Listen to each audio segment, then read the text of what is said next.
This Steve Jones Show podcast is now loading. The Steve Jones Show podcast is presented by Sunbury Motor Company, Purdy Insurance, Brewers Outlet, and NIL Game Changers.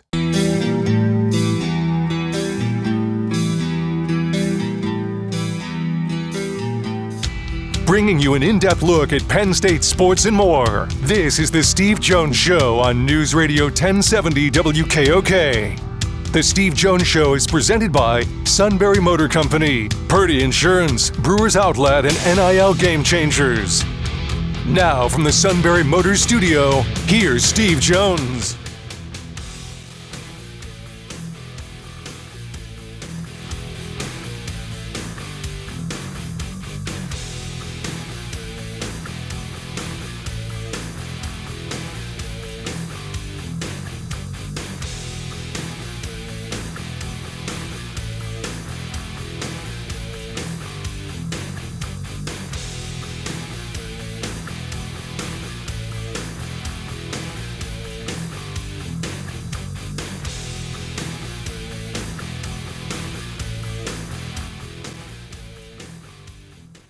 Hello, everybody. Welcome to the Thursday edition of the Steve Jones Show, sponsored by Brewers Outlet, Sunbury Motor Company, Sunbury Outlet, Sunbury Motor Company, Purdy Insurance, and NIL Game Changers.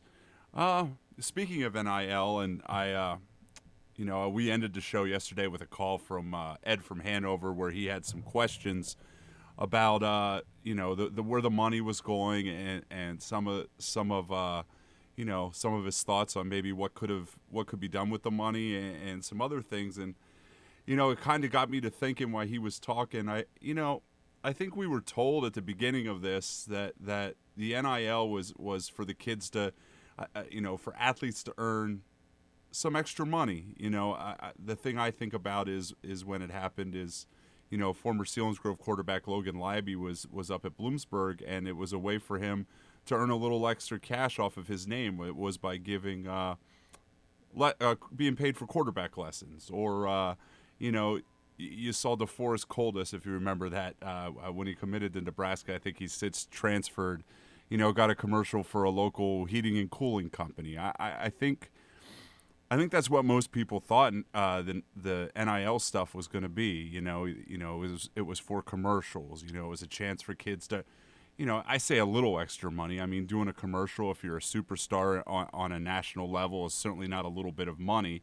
but it was just a chance for them to make some money, off of their stardom or their athletic ability, which I think is fair. And this kind of started with the EA Sports games, and I have no problem with them getting paid. I think we've talked a little bit about that on this show, that they will get I think it's $600 per player if they commit in, plus the game. Plus the game. Don't leave that part out. I'd rather have the game, to be honest. Well, $600 is a lot of money to me, so yes, I want the $600, but yes. I mean, the suit has been aching for this game, pining for years. And I think people are okay with that, but I think where it comes in, where people are getting confused, is now NIL is equated with it's $100,000 if you want a good point guard in college basketball. I think, was it Ryan Day or Matt Rule said it was $3 million for a decent quarterback, and I think $100,000. Nigel Pack was $400,000 plus a car. Well, per exactly. year for 2 years. Now they got to the Final Four, but. So I said to Jack last year, Jack and I were talking about, Jack Ham and I were talking about this last year. We were talking about the Final Four. And I said, Miami should have gotten there with their $500,000 backcourt, right? Because Isaiah Wong was getting $100,000 and Pat got $400,000. He goes, oh, my God. I said, it's a little different when you went to school, huh? And I think that's where people kind of are having some issues with it right now is I don't think this is what the normal fan expected. I think if you're paying close attention, you probably knew that people were going to start taking advantage of it. But I'll tell you, this is where Seth Emerson on The Athletic wrote an interesting article today, mostly focusing on Georgia. And what he was saying is that when it comes to Georgia athletics, they're getting donor fatigue. In other words, I'm a middle-class person. I donated X for tickets. I donated X for parking. Now you want me to donate for this? Right? See, that Georgia's running into that, according to his article. I think I ran it in yesterday's paper. It was the first day of spring practice at Ohio State, and it was about the quarterback position. And, they have 5 quarterbacks in their room, and the first thing that's popped in my head is, are they paying $10 million for their quarterback room? Possibly? I would doubt that. I mean, if it's $3 million a quarterback, I mean, I realize 2 of the 5 are walk-ons, but yeah, they aren't getting any money. Well, yeah, not until you. Yeah, but I mean, but how much is Devin Brown, for example, getting? He stayed. He can talk. He can talk all he wants about, pride in the program and things like that. But it's the cynic in me. But I can't believe there wasn't monetary compensation, not the transfer. Well, I'm sure there's some, but it does get to a point where both on the program's part and the donors' part, they want return on their investment. Right? Well, what's the return on the investment? And that's with anything. That's called the real world. And the real world, people want return on their investment. That's why, for example, take I'm Kevin Herr for pick said business. Well, if the sales at the business are either the same or maybe a little bit less, all right, you're not getting rate of return. So then they turn to somebody else. That's why I always use the DJ Oyungale example with Dr. Pepper last year. When he was at Clemson, this a year ago. First month of the season, he's the face of it. 1 month in, Clemson's 0-3, and DJ isn't on TV anymore. All right? That's called rate of return. Does it leave, we talked a little bit about, that, turning into have and have-nots. I mean, are we looking at someplace like Oregon taking advantage because, they might not be unlimited, but there's not a lot of pockets deeper than Phil Knight, and there's not a lot more alums into their school than Phil Knight either, or somebody like T. Boone Pickens at Oklahoma State. I don't know. I've talked about this before. Before it came up, I mean, these are items we talked about before it even happened. And I said Columbus is interesting because just within the confines of the campus, just within a 10-mile radius of the campus, you have the world headquarters of Nationwide Insurance, the world headquarters of Wendy's, a lot of business there to choose from. Now, let's take a smaller town like Tuscaloosa. Well, what does Tuscaloosa have that State College does not? Or what doesn't Tuscaloosa have that State College does have? Winner? Oh, no, not yeah, besides that. Okay? They don't have to deal with any pro teams. Okay? In Alabama, there are no pro teams. Oh, they have minor league teams. But in that state, they're the pro team. Right? In Pennsylvania, you have the Steelers, the Eagles, the Sixers, the Penguins, the Flyers, the Phillies, the Pirates. Right? I mean, Pitt's no factor. Neither's Temple. Right? But you do have to deal with major league entities in terms of, in terms of the entertainment dollar in this state, right? Yes. I mean, and that's the bottom line. Alabama, they don't. They're the pro team down there. So when it comes to donations and things like that, while Pennsylvania may be better off economically as a state than Alabama is, right, you don't have as many choices as this state does.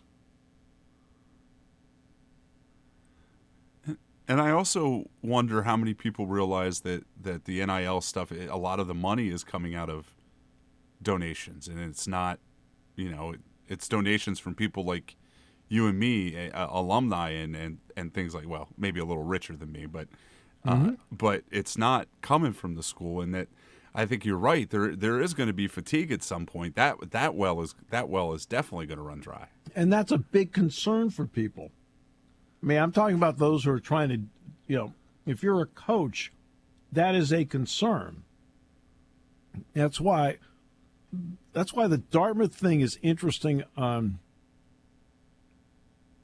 because it opens up the door in collective bargaining.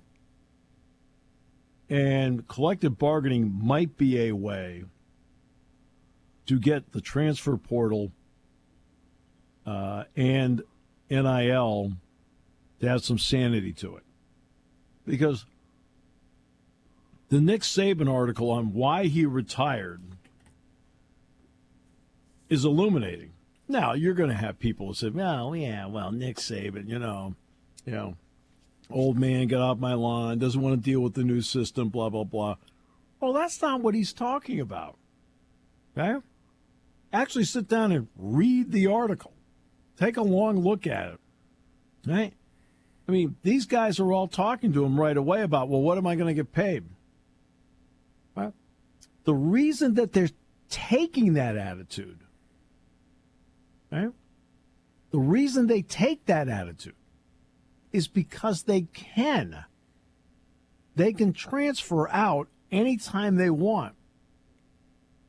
As opposed to a professional player, all right, I'm under a 3-year contract. I've gone through 1 year here. You have, we're locked together for the next 2 years. Where do I need to improve? Right? Right? Instead, because a pro player, because of collective bargaining, doesn't have, quote, the freedom of movement on a year-by-year basis that a college player does. And that's really strange. I mean, that's really strange. And that's where and it's what's really interesting to me is that the fans' attitude about it is, whenever you have a player transfer in, everybody is enamored with it. And whenever somebody transfers out, you feel betrayed. It is one of the strangest dynamics I've ever seen. Right? Guy trains, oh, we've been betrayed. Right? Hey, we got this guy. All right. Hey, all right. Yeah, this guy's really going to help us. And that, you know what I mean? It's so interesting. It's like the old adage, nobody was better than the backup quarterback. And now it's nobody's better than the new transfer. Oh, my goodness. Over and over again. And that is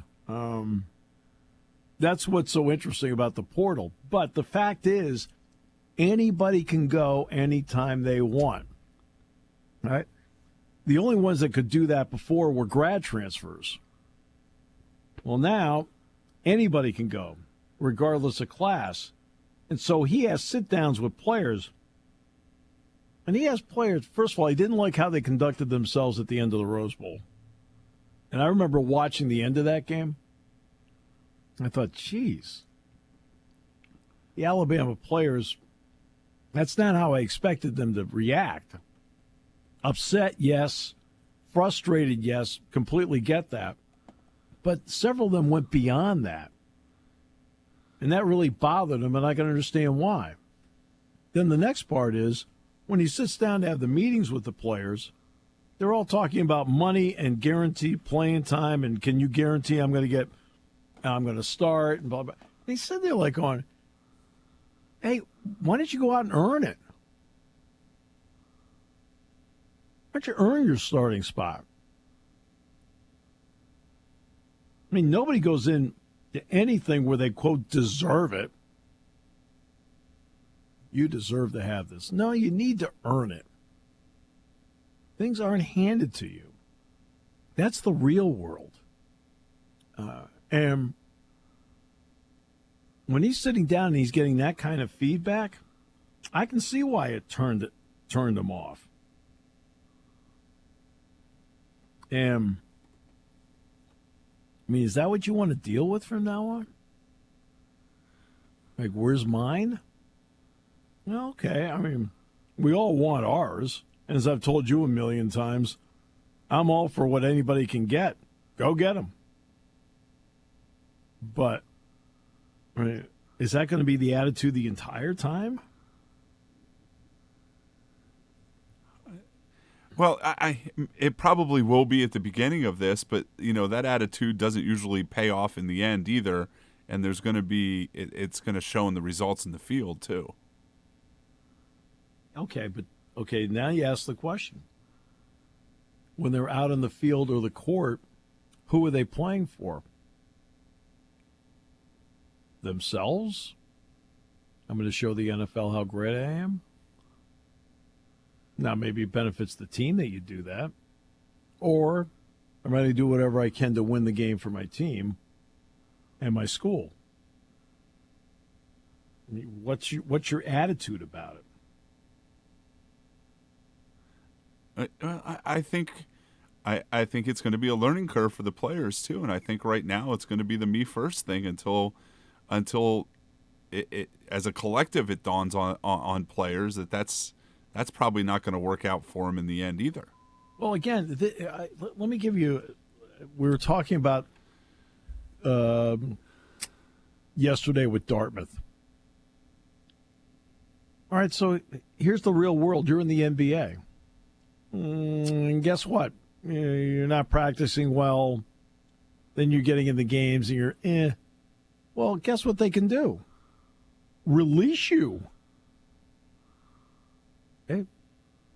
Hey. I think it's so important. I think one of the more important things on a college staff you can have is a person that played in the NBA. At least have one coach that played in the NBA somewhere. So they can tell them, hey, look, guess what happens at the next level? You don't perform, you're gone.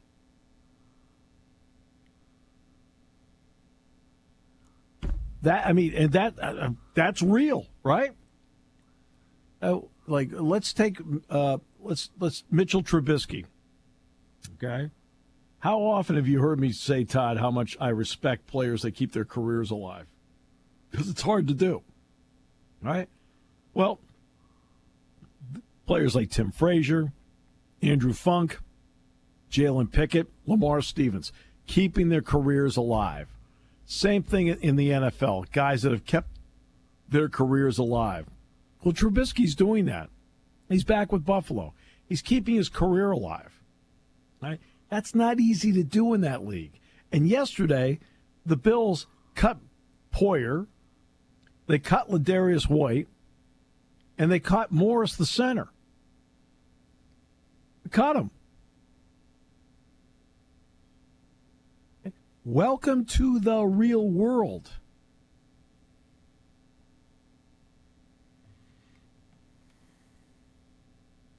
Jamal Adams, terrific player with the Jets, with the Seahawks, got cut.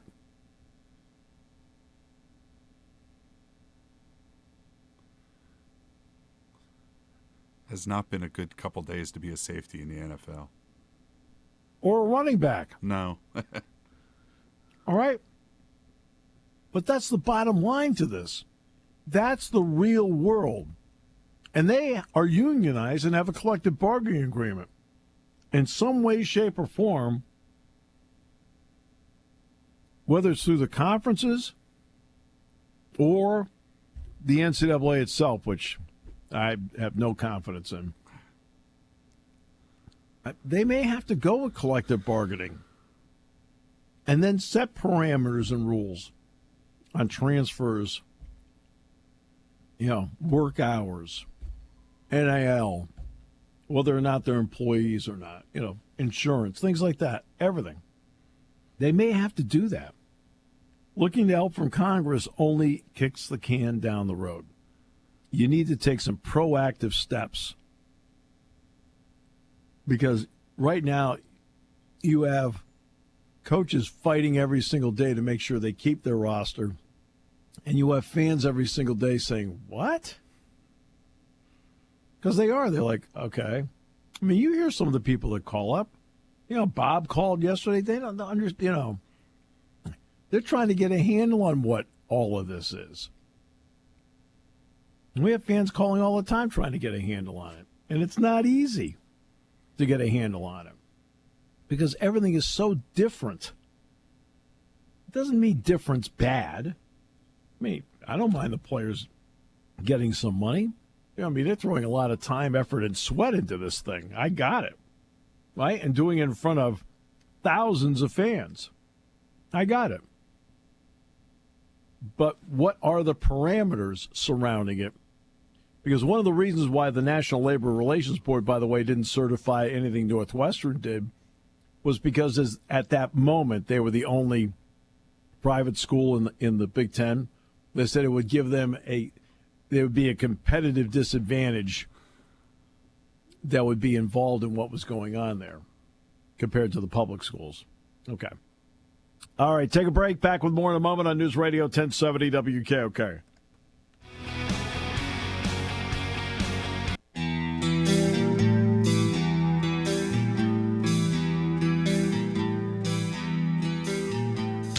Bringing you an in-depth look at Penn State sports and more. This is the Steve Jones Show on News Radio 1070 WKOK.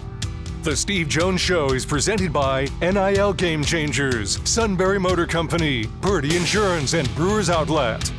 Now from the Sunbury Motor Studio, here's Steve Jones. All right, and this half hour brought to you by NIL Game Changers, the ultimate destination for name, image, and likeness. Opportunities for both athletes and businesses. Visit nilgamechangers.org to start your journey. And, of course, we're in the Sunbury Motors studio. Sunbury Motors, 4th Street in Sunbury. Sunbury Motors Kia, routes 11 and 15 in Hummel's Wharf, and online at sunburymotors.com.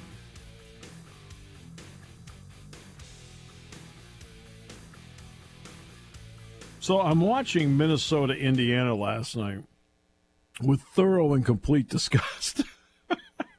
I was telling the coaches today, I was talking to Jamal Brunt and Joe Crispin, and I said, you got to be kidding me. They're out there missing free throws left and right, turning the ball over left and right. I said, where was that on Saturday?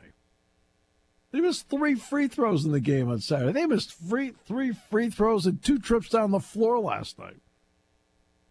Indiana's going to keep Mike Woodson, by the way. To their credit, they have played since the Penn State game. Indiana has actually played very well. So,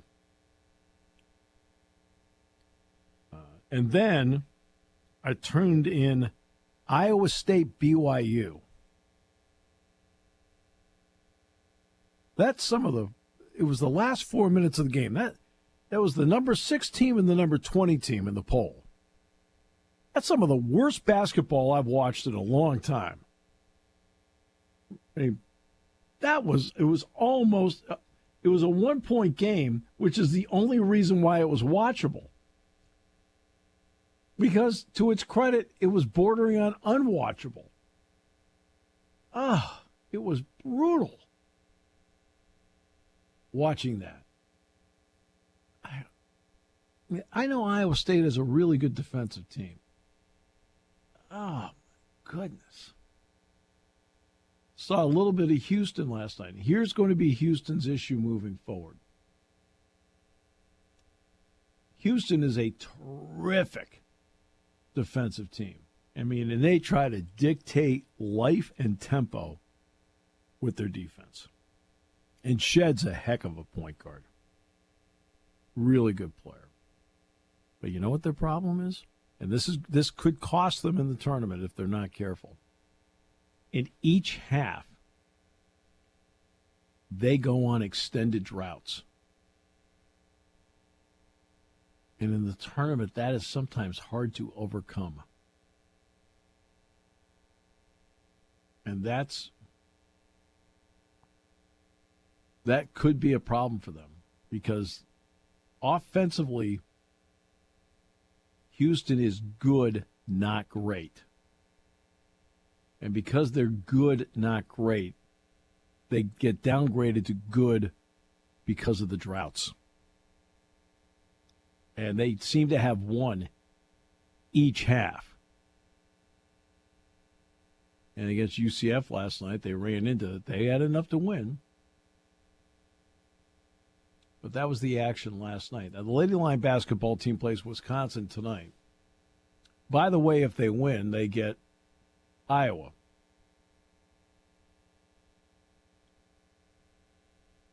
Okay. Oh, boy.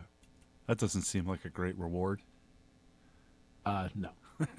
But you know what? I always view it differently. Okay? And that is win tonight, and guess what you have tomorrow? Tremendous opportunity. I always look at it as always at opportunity. All right?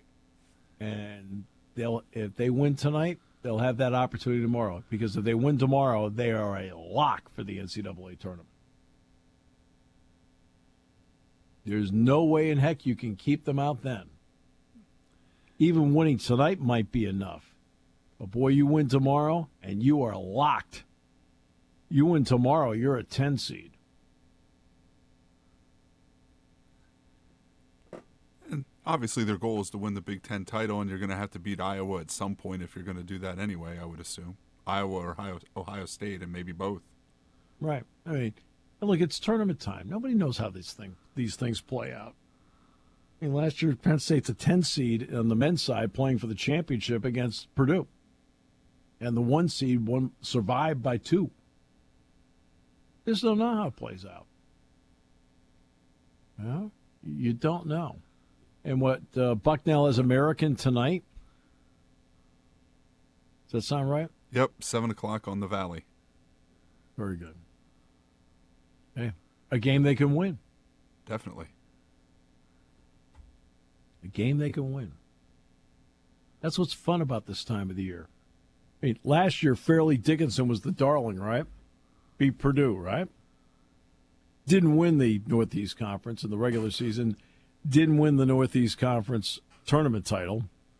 But they got in because Merrimack wasn't eligible. But last night in the first round of the NEC, they lost. They aren't going back. They lost. The number 1 seed in the NEC, by the way, is Central Connecticut. But they lost. Okay. That didn't take long. That's what it's like at this time of the year. And that's what makes the tournament exciting. It's the one-and-done nature of it. When you're walking into an arena,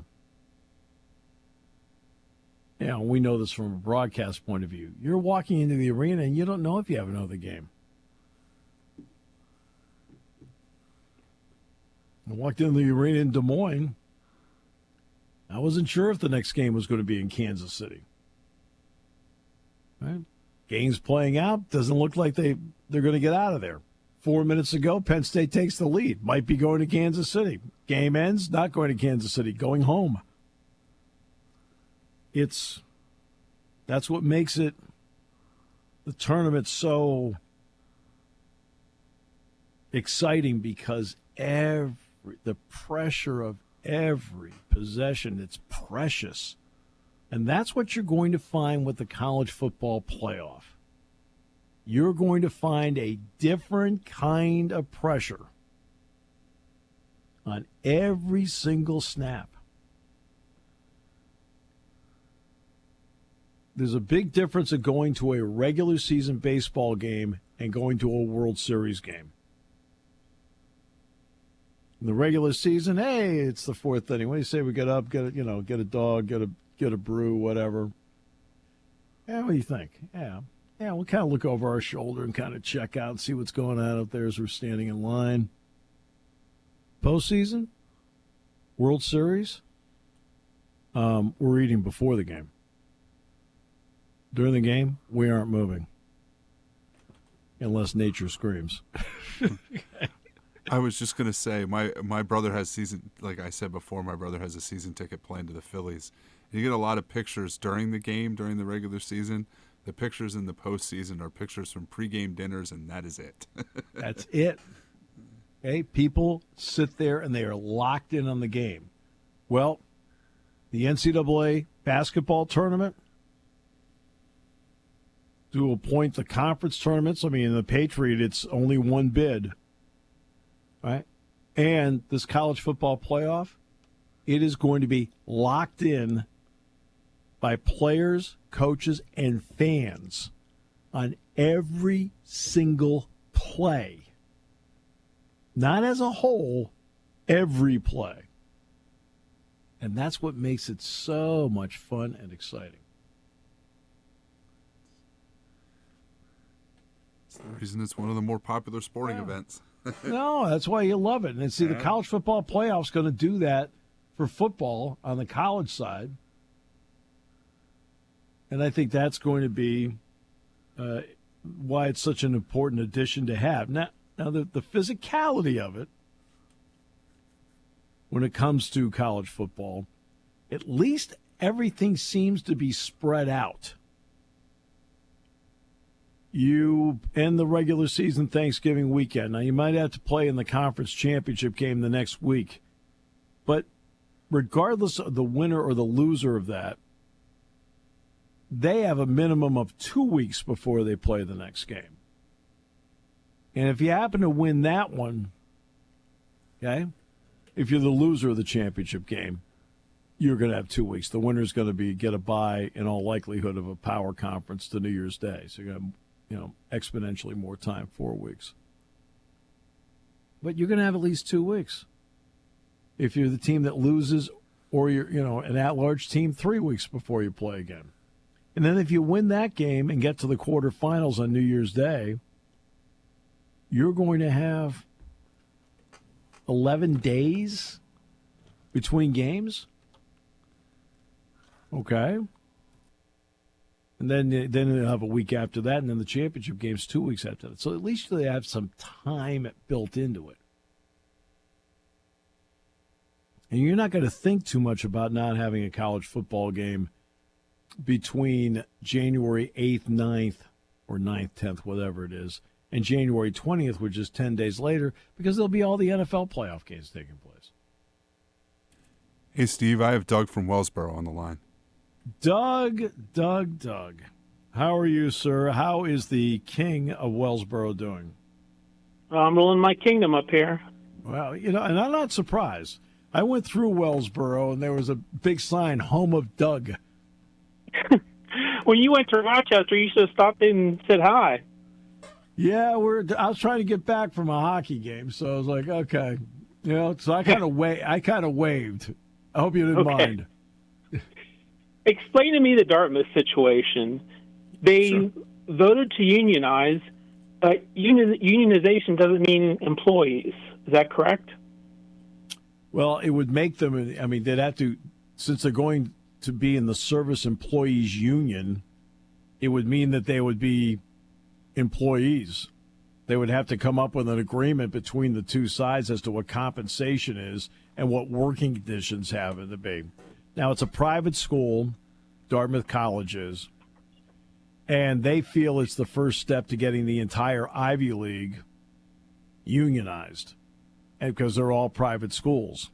The ruling does not pertain to a public school. That's why you need to watch this case in California, where the plaintiff is going after USC, the Pac-12, and the NCAA. Conferences and the NCAA are private entities, which the National Labor Relations Board has sway over.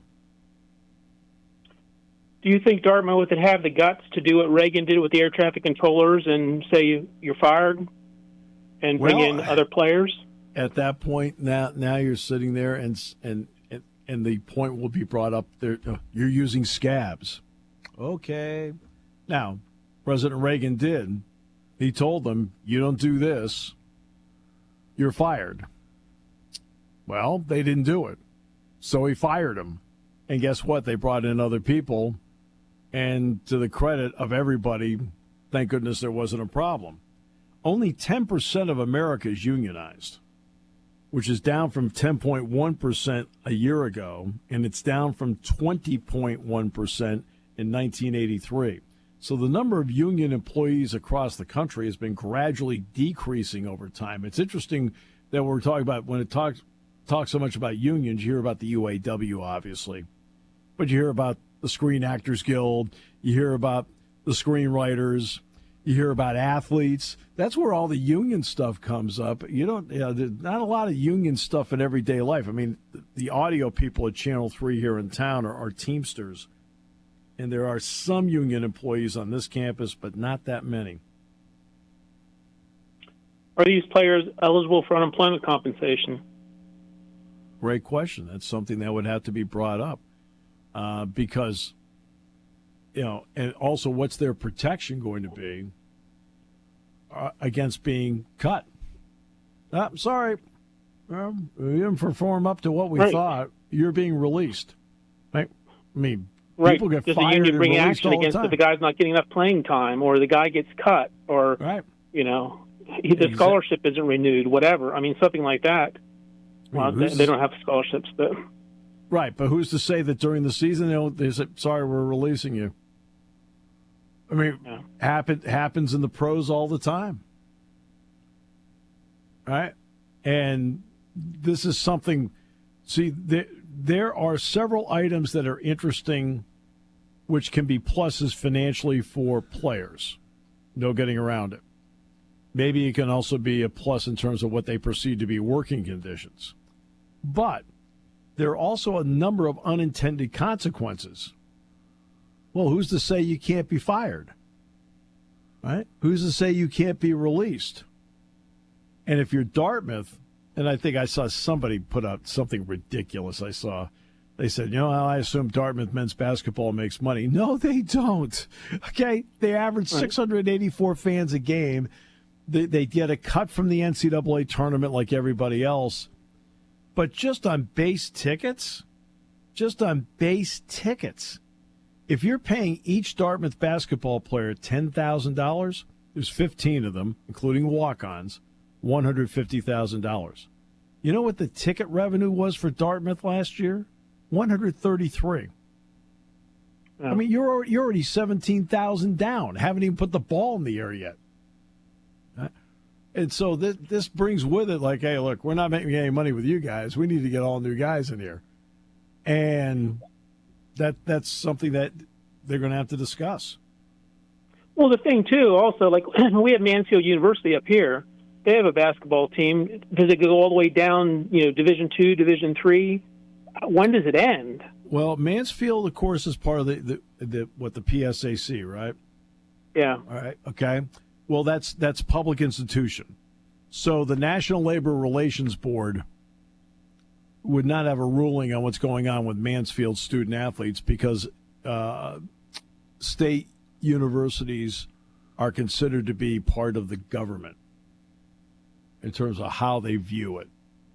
As a government entity, it's a state-related university. That's why. So why can't they be state employees then? Well, they could be, but I mean, they could be. But somebody filing it, the problem they would have is the National Labor Relations Board. The National Labor Relations Board doesn't have sway over that. I mean, when it comes to a public institution, that's why the California case where they include the conference and the NCAA, those are both private entities, which the National Labor Relations Board, at least the regional one can rule on. Which would then make you sit back and go, whoa, okay. Yeah. And that's why you have to take a look at it because obviously Penn State is part of the Big Ten Conference and a part of the NCAA. Yeah. Hey, real quick, I read that article with Saban, the Chris Lowe article. Mm-hmm. I can't imagine the things that like James has to deal with nowadays, as far as the NIL, the everything. I don't know how these guys put up with it anymore. How does he manage all of this nowadays. It's not like it used to be with Joe. I mean, now it's you're each player is its own enterprise. You know, with the video games and the book deals and everything else. How do you have to recruit the right type of guys, or how do they manage all this? You always have to recruit the right people to begin with. I mean, that's always part of it. It's also a difficult gauge, the number of times you're around somebody. And you also have to depend on the guys in your locker room. Hey, by the way, what do you think of X guy just as a fit? And they'll sit back and say, you know what? Our kind of guy, he's good. All right. Or they may look at you like LaShawn McCoy way back when and say, no. Then Joe immediately stopped recruiting him. Right? Because Michael Robinson and Matt Rice went to him and said, hey, you know what? I hope you don't mind, but he is not going to fit here. And Joe said, okay, good enough for me. Stopped. And so you have to start with that part. Now, in terms of managing it, let's just take the NCAA basketball tournament coming up. There's always been a, quote, coaches convention that was around and still is. And most coaches are going for the afternoon and maybe a night, but they are getting back to campus as quickly as possible because they're constantly re-recruiting their own players. And this proposal about putting letter of intent day to the first week of December, like, come on, put it at the end of June, will you? Clear the calendar out. I mean, you want to talk about a Band-Aid. I mean, that made no sense to me. It's a Band-Aid. Because the month of December right now, there isn't a single college football coach in the country that loves going into December, and it should be one of the truly fun times of the year. Last thing, thanks for answering my question, though. Is there any truth to the rumor that the suit is trying to form a union of one for WKOK? The suit in his lifetime has been a union of one. And to his credit, understands in his own life who is number one. And despite repeated points to us as to who's number one, he can't seem to get anybody else to go along with that idea. I've seen him out in front of the station walking the picket line by himself. Yeah, and you know what most people do as they see him? Excuse me, I need to go in. Okay. They still don't like him up here in Jersey Shore, Steve. I love Jersey Shore. Right? As for the suit, it's kind of an issue, and I just want to make sure I still am beloved in Wellsboro. You are. Okay, right. Thanks, Steve. Thanks so much. Appreciate it. This half hour brought to you by NIL Game Changers, the ultimate destination for name, image, and likeness opportunities for both athletes and businesses. Visit nilgamechangers.org to start your journey here on News Radio 1070 WKOK.